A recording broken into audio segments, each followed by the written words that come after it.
Hey everyone, I'm Jan, one of the wild experts on the Wild Hearthstone Discord and subreddit communities. With Hearthstone's new expansion, the Witchwood, coming out, we're all very excited for the new cards. Today, I'm going to be talking about the 3 cards I'm most excited for in the upcoming expansion and why. But first off, I want to explain how the video is going to work. In this video, the wild experts are going to be explaining their thoughts on the cards, even if it may not have gotten a very high average star rating. So, in the case of a card, somebody may be talking about it positively, but it got a low star rating on average. Okay, so first up, I'm going to talk about Chameleos. Chameleos is a card that seemed to be rated rather highly or really low by our team. Personally, I think Chameleos is an amazing card with multiple uses. In slow control matchups, Chameleos gives you so much information about your opponent's hand over time. Chameleos helps you play around cards more effectively and lets you make stronger plays that would have been riskier without that information. Aside from hand information, Chameleos also eventually will turn into strong cards in control matchups. Against aggro, this card might be less effective as a steal card, but better for scouting your opponent's hand. It's also worth noting the card has synergy with stuff like Curator, since it's a beast. However, Chameleos has one downside, and that's when you top deck it. On the flip side, I think the benefits Chameleos gives makes up for that one downside. Secondly, I'm going to talk about Voodoo Doll. Voodoo Doll is another card I'm very excited to play with, especially in Mage. One of the things that Reno Mage is great at doing is wiping out large boards, especially against aggro, while maintaining pressure and big swings against control decks like with cards like Jaina and N'Zoth. Voodoo Doll is something in between there. It acts as a cheaper option for hard removal. The standout classes where this card might also work is Priest and Warlock. Cards like Defile and Mortal Coil seem to be a bit more clunky in the late game against control matchups, but with Voodoo Doll, boards where you can defile away the small minions but end up leaving up big minions isn't as much of an issue, or just playing your Voodoo Doll and defiling it. That's where the Death Rattle is really effective. Finally, I'm going to be talking about Lord Godfrey. Lord Godfrey is objectively one of the strongest cards in the entire expansion. With Warlock already having tons of AoE clears at their disposal, Godfrey tops it off as one of the best AoE tools. If Defile hasn't shown how strong a card can be, this card puts it to shame. The ability to deal 2 damage instead of 1 like Defile makes it so much easier to find clears, and the 4/4 body attached to it is just the icing on cake. Alright, that's it for me. Thanks a ton for watching, guys. You can check it. Hello, my name is MrDollSteak, and I am one of the wild experts over at the Wild Hearthstone Discord and subreddit. Today I would like to be talking about some of the cards from the Witchwood expansion that I think are going to stand out in Wild. Coincidentally, they are all Shaman cards, which is refreshing to see, as Shaman has been in need of love ever since the Knights of the Frozen Throne expansion. First of all, I'd like to talk about Hagatha the Witch. As a collective group of wild experts, this card was rated roughly 3 stars, but it did have a quite high amount of variance, with a few of us looking at the positives that this card has over its negatives. I personally give this card a 5-star rating, and here's why. As the only hero card of the set, Hagatha provides control and possibly even mid-range shamans with the infinite value that they need to compete with the other control decks in the game, such as Reno Mage, Reno Lock, and Control Priest. While none of those decks are currently seeing a large amount of play, its proactive battle cry can also be used to clear or damage a late-game mid-range or aggressive board.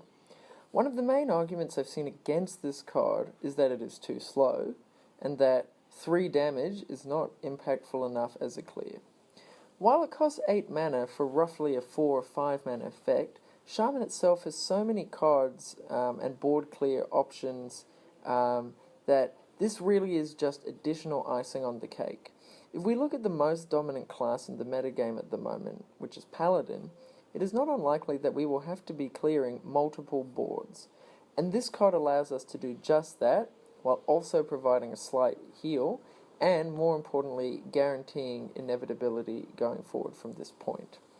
Additionally, while some people quite correctly say that Shaman has a lot of situational spells that you might not want to generate, the fact that they are generated for free negates a lot of these downsides, as we saw with Lyra. Although these cards don't cycle themselves, as Lyra's do, they do require you to use resources that you are going to be playing frequently at this point of the game anyway. Overall, I think this card, based on its flexibility, and the fact that it does not take a lot of deck building restrictions to include it, will make it a card that will see a lot of play in slower Shaman archetypes. The second card I'd like to talk about today is Zap. This card is an incredibly flexible and powerful piece of removal that does exactly what any archetype of Shaman wants. While it may look quite similar to Lightning Bolt, but with the drawback of not being able to hit face, the difference between 0 and 1 mana is enormous. It synergizes incredibly well with spell damage minions, which has historically been quite frequently seen in mid-range archetypes, as well as being useful for picking off any minions that just haven't been cleared by a lightning storm or a volcano for free. While the overload could be irritating, the sheer flexibility of the card makes it arguably more powerful than even Backstab, which has seen ubiquitous play in the rogue class, due to being able to also target damaged minions. This card will likely be a staple in any aggressive or mid-range Shaman deck going into the future, with control archetypes even being able to reliably include it. It is also a fantastic card to be generated from the Witch's Apprentice or from Hecatha. And finally, I would like to talk about the other Shaman legendary, the Shudderwock. This card is personally my favourite card of the set, and the one that I think will be the most powerful. It is also one of the highest rated cards by all of us wild experts at roughly 4.5 stars, third only to Lord Godfrey and the Book of Spectres. The main reasons for this are its massive synergies with the wild-only Shaman cards, or neutral battlecry minions, that comes at the cost of very minimal deck-building restrictions if, piloted correctly. Personally, I see this card fitting most easily and effectively into a Jade archetype, which, with the addition of Lotheb, in a best-case scenario, would effectively make this card a 9-mana 63/63 worth of stats split over 7 bodies, 2 of which are likely to have Taunt, that make your opponent's spells cost 5 to 10 more, depending on what the synergy with Bran is like, also does 3 damage to any minions on the board, and draws you up to 4 cards, of which some may be random Shaman spells. That is insane. The only thing that I think can even hope to answer that kind of board is Shadow Reaper Anduin, or possibly a Pyro Equality, but with that in mind, that is taking up your opponent's whole turn, and you will have added multiple resources into your hand anyway. The only way that I think this card could not see play is if Naga decks are so common that slower Shamans cannot get a foothold into the meta due to their difficulties with clearing those boards. Thank you all for listening. I'm very excited for the Witchwood and Shaman going forward, and I hope that my review is going to make you think that too.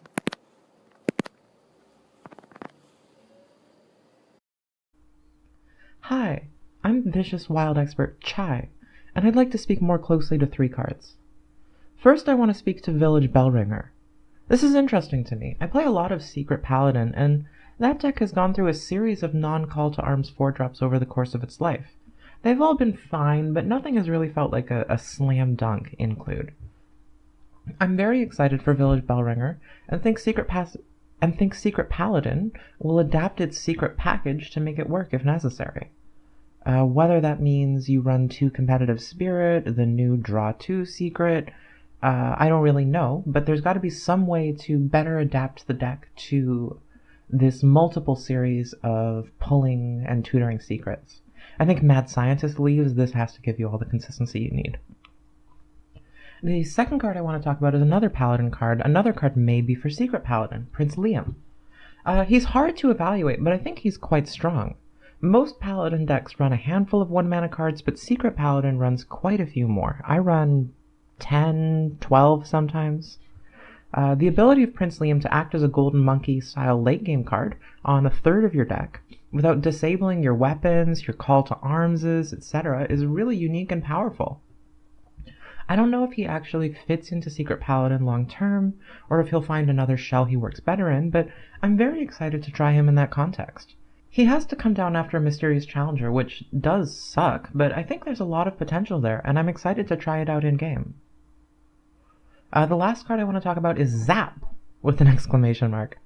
The Overload one does mean that this technically isn't totally a free spell, but it's really close, and I think it'll see a lot of play. The ability to fit it in on the early turns when mana is most curtailed is huge. It kills a Knife Juggler, a lot of other stuff, but I see people comparing this to Backstab. You know, Shaman doesn't need Backstab. But I think that it's a little bit more interesting than Backstab because you can also use Zap to finish off a big guy, as well as, kill their 2/2 on turn 2. I think Zap is really powerful, and it's one of the cards I'm most looking forward to changing the meta out of the expansion. Hello everyone, I'm Jonahrah, and today I would like to talk about some of the cards upcoming in Witchwood that I'm really interested in for when the expansion actually drops. Now, I didn't really want to talk about the cards that everyone else is really hyped about, like the Jonahrah and all that, the cards that are clearly going to be dead. I wanted to talk about some of the cards that are a bit overlooked, and to actually bring back some archetypes that haven't really seen a ton of play in recent sets. And the first one I'd like to talk about, they're kind of two sets of two cards that I'd like to talk about. The first one is Midrange Hunter and Houndmaster Shaw. So Secret Hunter is kind of a fringe viable deck right now. Secret Midrange Hunter, right? The Spellstone is ridiculously powerful. Wandering Monsters is extremely powerful. And when you use these cards together, you can win outer matches pretty well. You can compete in Dance Paladin relatively well with the deck, and sometimes you can also just race Warlock with the hero power you have. So Midrange Hunter is a mid-range secret kind of aggro hunter, isn't in that bad a spot at the moment. And Houndmaster Shaw just gives this deck a huge boost. This card is really good for turn 4 play, which Midrange Hunter doesn't really have. It's a secret mid-range aggro. It isn't really a definitive name for the deck right now, but it gives it a good turn 4 play, and it turns into Spellstone, which is what really just makes this card nuts. You play this on turn 4, and it's a 4 mana 3/6, which is kind of hard to kill on turn 4, and your opponent needs to kill it. Otherwise, you're just going to lose next turn. When you play your Spellstone and summon 2 to 4 wolves that can make value trades immediately on board. It'll help in the aggro matchups, which will make this deck even better in its Paladin. It was kind of 50-50, it was relatively even before. It wasn't played a ton, so it wasn't a huge sample size, but this card is going to help that matchup a lot. And then the other card I'm interested in for Hunter, which is also going to help the aggro matchups a lot, is Wing Blast. This card is nuts. Just any Hunter deck wants to play this card. Giants Hunter, Siege Hunter, Spell, just any Hunter deck you want to play this card. Minions are dying a lot. Right, minions die almost every turn in Hearthstone after turns 2 to 5 in the mid game when there's trading and everything. You play your Eaterhorn Bow on turn 3, you hit a minion with this. Turn 4, you Wing Blast something, and then you have 3 mana worth of development. And you just gain a ton of tempo for this card. It's a really good tempo card. I like it a lot. It should really push this archetype a lot more, and people aren't really talking about this. So I'm pretty sure Secret Hunter is going to also make a comeback, so be like at least a tier 2 deck in the Witchwood. And then the next archetype I like to talk about, which is also has seen some fringe play, but has really not seen a ton of play in Kobolds and Catacombs, is Zulok. Zulok is a very similar spot to Hunter. Okay, it could catch people off guard and race people when they would mull in for slow Warlock, so it could even catch Winston's Warlock, and Warlocks would mull it in for the mirror, and then you would just get a really good aggro Zulok hand, and you're able to race him down. And so you get wins that way. And also Zulok just to flip the board early, get out there faster in Paladin. It can actually be relatively even in that matchup. And certain players have had success with that and actually taken Zulok to relatively high ranks before in Wild. So this card is really good in Ruby and Edzu. And Eds have proven to be decent right now in the meta. Just because you can build Aggro Druid with Eds, you can build Paladin with Eds. And Eds are really good insurance since the board clears that Warlock likes to play. So aggro deck with Ruby and Eds has proven to be pretty good, and this card synergizes with that really well. If you're running Power Overwhelming, that's the card. If you're running Power Overwhelming, you play in Ruby and Ed, you Power Overwhelming it, you make a trade, and then you Ratcatcher it, and you get a 4/4, and you get another Rush minion off of it, which is just absolutely insane. This card also has applications in 2-block, but I'm really more focused on the Ruby and Edzu applications of this card, and I think this card is really good in that deck. It makes the deck a lot better. It gives Zoo a huge power boost, and that could just be what it needs. The Zoo can also. It's a deck with a bit more power boost, and all of a sudden it's favored against Paladin too. And Paladin looks like it's not going anywhere. So if that's going to be beating Paladin, they're going to have a spot in the meta, which I think is what's going to make Zoo have a spot. And the other card I wanted to talk about from this is Witchwood Imp.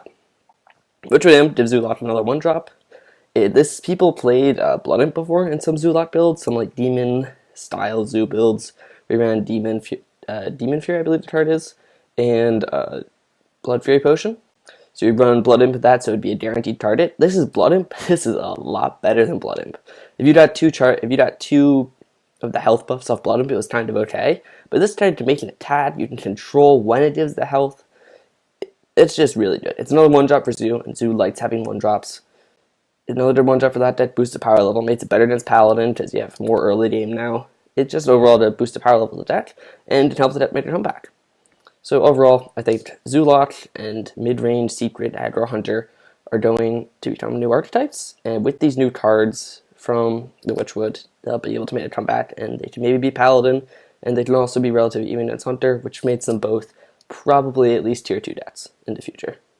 Anyway, that's all from me, guys. Thanks for watching. Alright everyone, thanks for watching. You can find everyone's social media in the description, and also where our team did a group card review where you can see all the card ratings for the entire expansion. Later.